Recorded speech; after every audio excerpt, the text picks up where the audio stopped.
Joining me now is Senator Bernie Sanders, independent of Vermont. Thank you for being here, Senator. My pleasure. Tell us, why was this Republican letter inappropriate in your view? Well, very simply, Al, the President of the United States is the person, whether he's a Democrat or a Republican, who leads us in foreign policy. As Senator Collins indicated, the function of the Senate is advice and consent.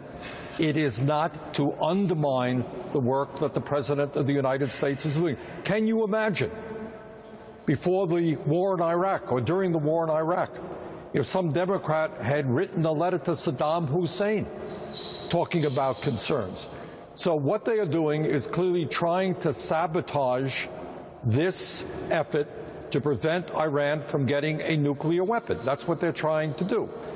And I'll tell you what really troubles me, Al, is apparently these fellas have not yet learned the lessons of Iraq and Afghanistan.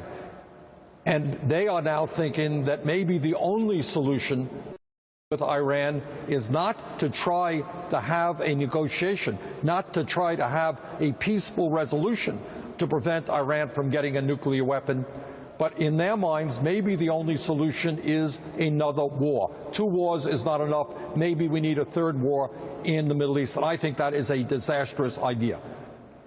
Now, there's a petition on the White House website to file charges against the senators. It's already gotten over 70,000 signatures. If it gets 100,000, the White House will respond.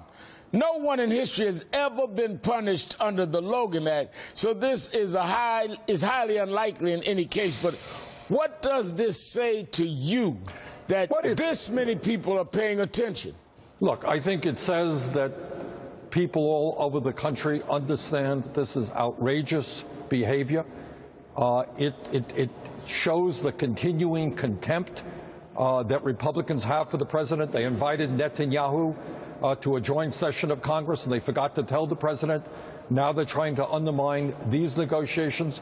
But the most significant point is, Al, I want these negotiations to succeed. I want to see a situation where Iran does not get a nuclear weapon, but that conclusion is reached in a peaceful way. I do not want to see a war in Iran. The American people do not want to see a war in Iran. And to try to undermine the president's work, not only with our country, but with the UK, France, China, and Russia and Germany, to try to undermine that effort for a peaceful resolution. And then what? What happens then? Well, if this doesn't work, I think these guys will be hot to trot for a war. And that frightens me very much. What is also striking, and I must say this, we're out of time. I said it to your colleague, Senator Boxer. Tom Cotton, the senator that led this, has only been in the Senate for 2 months and has shown this kind of disregard and disrespect for the president and the commander-in-chief. No, you're right. It is, well, that's what we have seen here for the last 6 years.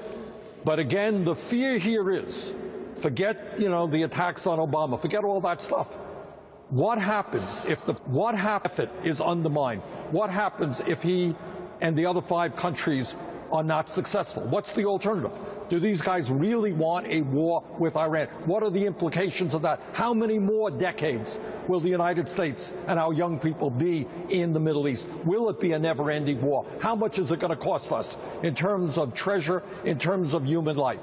So the goal here is that Obama is trying to do this, negotiate an agreement, and to undermine that effort, to me, is simply an outrage. Well, there's a lot of troubling questions, and as always, you bring it really home and to a real bigger picture that is even more troubling. Senator Bernie Sanders, thank you for your time tonight.